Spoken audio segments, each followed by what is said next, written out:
안녕하십니까, 강영천입니다. 우리가 다이빙을 이렇게 마치고 나와서 배에 올라오면 은근슬쩍 내가 공기를 적게 썼다, 뭐 이런 거를 이렇게 자랑하듯이 서로 잔압을 확인한다든지 하는 이런 경우들이 있죠. 그러다 보면 많은 분들이 내가 공기를 왜 이렇게 많이 쓰지? 하고 어떤 열등감 같은 거를 느끼는 수가 있나 봅니다. 제가 페이스북에 어떤 내용의 글을 올렸더니 거기에 답글로 이런 게 하나 와 있었습니다. 선생님, 궁금한 게 있어서 문자 올립니다. 저는 다이빙을 시작한 지가 3년이 다 돼 가는데 다이빙을 하면 남들보다 공기를 더 많이 쓰는데요. 왜 그런지 궁금해서 이렇게 글을 올렸습니다. 저 말고도 여기 지금 두 분이 거기 답을 주셨어요. 그 답 속에 보면 기간보다는 로그스가 중요할 것 같습니다. 6개월 만에 100로그 찍으니 거짓말처럼 호흡이 좋아졌습니다. 또 하나는 체중이 불어나면 아무래도 소비되는 공기량이 많습니다. 아주 정확한 그런 답글이었다고 생각합니다. 그래서 제가 이런 내용을 한번 준비해 봅니다. 이렇게 공기 소모라는 어떤 그런 부분, 그 다음에 우리가 일반적으로 수면 공기 소모율이라고 부르는 어떤 다이빙에서 용기가 어떤 용어가 있죠. 그거, 그 다음에 우리가 다이빙을 하건 혹은 다른 운동을 하건 이 호흡량을 결정하는 요인들이 좀 있습니다. 그래서 그런까지 해서 결론적으로 우리가 내가 공기를 너무 많이 쓰는 게 불편해서 하다면 공기 소모를 좀 줄일 수 있는 방법이 있을까? 이런 정도로 한번 정리를 해 보겠습니다. 다이빙 중에 우리가 공기 소모라고 하는데요. 처음 제가 서론처럼 말씀드렸던 것처럼 이 스쿠버 다이빙은 공기를 적게 쓰기 하는 그런 시합, 경기가 아닙니다. 공기 많이 쓰시는 분은 그냥 편하게 많이 쓰시고 공기 고갈만 안 된 상태로 올라오시면 됩니다.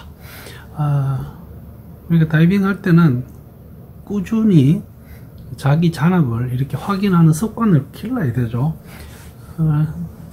제가 보면 그냥 제 개인적으로는 다이빙을 한번 하면서 적어도 공기 잔압 체크를 한 5번 정도는 하는 것 같습니다. 이게 오래된 습관이라서 다이빙 들어가서 얼마 되지 않아서부터 그냥 한 번씩 잔압계를 이렇게 보게 되고, 이제 이러다 보니까 우리가 DIR 컨피규레이션을 쓰면서 그 잔압계를 D링에 이렇게 걸어서 짧게 이렇게 하면 사실 그거를 빼서 보고 다시 꽂고 하는 것이 좀 거추장스럽습니다. 그런 분들이라면 다이빙 컴퓨터 중에서 잔압을 나타내주는 그런 컴퓨터가 있죠. 저는 굉장히 선호하는 편입니다. 그 다음에 자기 자신이 어느 정도의 공기를 소모하는지, 그 다음에 중요한 것이 내 버디의 공기 소모 양도 알고 있어야 됩니다. 수면 공기 소모율, 이것이 공기 소모에 대한 스쿠버 다이빙에서 어떤 용어죠. Surface Air Consumption Rate라고 합니다. 혹은 SRC가 있고 SAC가 있고 SRC 다 같은 용어를 다르게 쓰고 있는 게 있는데요. 이게 우리가 소위 말하는 일반적인, 내가 물속에 들어가지 않고 바깥에 있을 때 수면에서 어느 정도의 공기를 쓰느냐 이런 의미입니다. 그래서 그것은 좀 알아둘 필요가 있습니다. 특히 스쿠버 다이버라면 내가 물속에 가지고 들어가는 공기의 양이 딱 한정이 되죠. 우리가 11리터 실린더에 200바를 채웠다면 결국은 2200리터를 가지고 있습니다. 내가 만약에 한 번 호흡할 때 1리터를 쓴다면 뭐 그 정도 쓰는 거죠. 그래서 이거는 반드시 알고 있어야 됩니다. 제가 이 수면 공기 소모율에 대한 어떤 계산 방법이나 이런 거는 우리가 스쿠버 다이빙, 오픈워터 다이브 과정을 마치면 이거 다 배우죠. 나름 한번 정리를 해서 소개를 하는 기회를 가지도록 하겠습니다. 지금 이번 영상에서는 그걸 빼겠습니다. 그래서 내가 어느 정도의 공기를 사용하는 사람인지를 아는 것은 우리가 다이빙 계획을 세우는데 내가 몇 미터에서 뭐 몇 분간 다이빙을 하고 상승을 어떻게 하고 할 때 어느 정도의 공기가 필요하냐, 그 다음 우리가 수면 상승했을 때 실린더 안에 그 어느 정도의 공기를 꼭 담아서 나오도록 요구를 합니다. 그리고 그 요구는 안전을 위해서 굉장히 중요한 요구이기 때문에 우리가 지켜줄 필요가 있습니다. 그래서 이 수면 공기 소모율을 본인의 소모율을 알고 있는 것은 대단히 중요합니다. 내가 수중에서 이 공기를 얼마나 쓰느냐 하는 것을 결정하는 요인들은 우선 뭐 흔히 우리가 남성 여성을 따지는데요. 이게 사실은 이 성별 때문에 그런 게 아니고 남성과 여성의 몸집 차이입니다. 몸집 차이는 폐의 크기의 차이하고 직결되기 때문에 그렇습니다. 그 다음에 연령입니다. 우리가 나이가 들어가면서 심폐의 기능이 저하되기 때문에 내가 운동량이 많아지면 나이가 들수록 호흡을 더 많이 하게 되는 것이 사실입니다.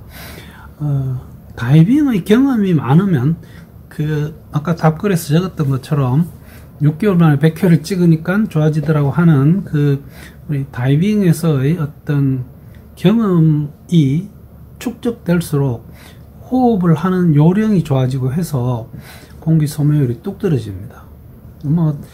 아마 이 이야기를 듣는 분 중에서 많은 분들이 그런 걸 경험했을 거라고 생각해요. 내가 다이빙에 필요한 건강을 유지하는 것도 굉장히 중요합니다. 이제 어느 정도 나이가 드니까 이것이 굉장히 중요한 요인의 하나로 작용을 합니다. 저도 지금 보면 젊었을 때 비해서 공기를 많이 사용하고 있습니다. 좀 불편합니다. 그런 것들이. 그 다음에 체중이 늘어나면 우리가 체중이 늘어난다는 것과 몸집이 커지는 것하고는 다른 이야기입니다. 몸집은 가지고 태어나기 때문에 그 안에 들어있는 폐의 크기나 용적이 다 일정하게 정해져 있죠. 그런데 체중이 늘어나면 몸에 지방분이 많이 붙기 때문에 얘들에게도 우리가 산소, 에너지, 영양분 다 공급을 해줘야 됩니다. 그러다 보면 많은 양의 공기가 필요해집니다. 그 다음에 이 사람마다 평상시에 어떤 하는 호흡의 속도가 조금 다릅니다. 그래서 이런 정도의 내용을 하나씩 잠깐 간단하게 보겠습니다. 같은 키라면 여성의 폐가 남성에 비해서 10 내지 12%가 작습니다. 이것이 의학의 해부학에서 증명되어 있는 내용입니다. 그런가 하면 분명히 비슷한 어떤 경험 수준으로 가진 다이버라면 여성이 남성에 비해서 분명히 수중에서 보다 효과적으로 움직이는 걸 볼 수 있습니다. 그것이 어떤 체형보다는 여성이 가지는 어떤 성격적인 속성이 아닐까 저는 그렇게 생각합니다. 그래서 실린더가 12리터짜리가 있고 또 10리터짜리가 있으며 남성이 12, 여자가 10리터 실린더에 공기를 200바로 채워서 물에 들어가면 거의 같은 수심에서 같은 작업을 할 수 있는 그런 어떤 차이를 분명히 보이고 있습니다.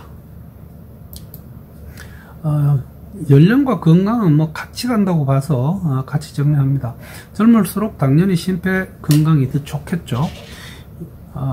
젊다고 술 많이 먹고 담배 많이 피우면 그 자체가 이미 늙어 있는 거라고 생각하시면 됩니다. 운동 감각과 효율이 나이가 들수록 떨어집니다. 체중이 또 증가하는 것이 사실 요즘 음식을 봐서는 나이 들면서 벌어지는 하나의 변화에 분명히 포함되어 있습니다. 경험 수준, 우리가 이게 그 깡수가 늘어난다 그러죠. 이 깡이라는 말은 영어에서 그 캔에서 나왔습니다. 깡통. 서양 애들한테 그 스쿠버 탱크 혹은 실린더는 깡통처럼 보이나 봅니다.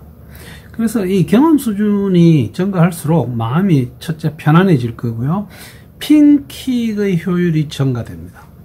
그 소위 그 제가 좋아하는 용어에 죽자 사자 킥을 한다고 하는데 그렇게 하지 않아도 슬렁슬렁 하는 것처럼 보이는데 수중에서 편안하게 다닐 수 있습니다.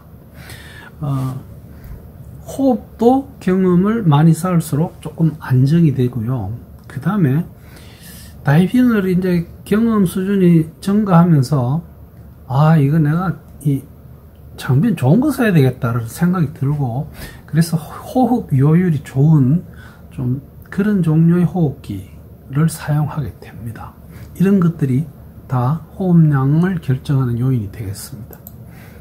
체중은 뭐 특별히 말씀드리지 않겠습니다. 이게 뭐 그 살이 찌면 그 찐 살에 대해서도 다 우리가 산소를 제공을 해줘야 됩니다.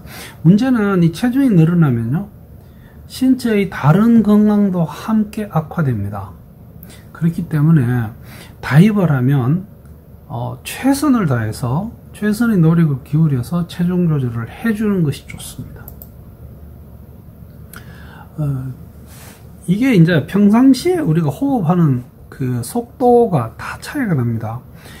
1분에 몇 번 호흡하느냐, 정상 성인은 12회에서 20회 정도의 호흡을 합니다. 사실 20회의 호흡을 한다면요, 꽤 빠릅니다. 우리가 60초 동안 20회를 한다면 이게 몇 초에 한 번씩 하죠?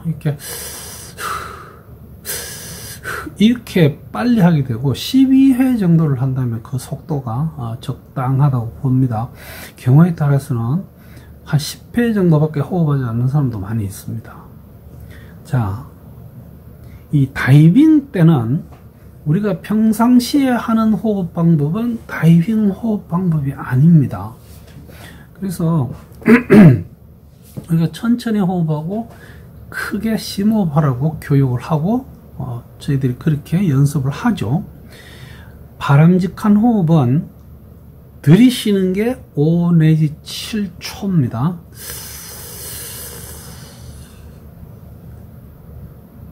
내쉬는 것이 약 7초 정도 또 내쉽니다.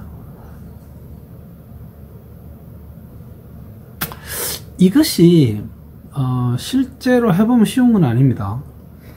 근데 습관을 들이면 다이빙을 이렇게 할 수 있고, 이렇게 하게 되면 그 호흡의 어떤 효율도 증가되고, 그 다음에 우리 몸에서 그 공기를 사용하는 효율도 좋아지게 됩니다. 그래서 우리가 12에서 15초를 하나의 구조로 본다면 1분 동안 들이쉬고 내쉬고를 5번 정도 합니다. 그러니까 굉장히 천천히 호흡하는 겁니다. 이것이 스쿠버 호흡 방법입니다.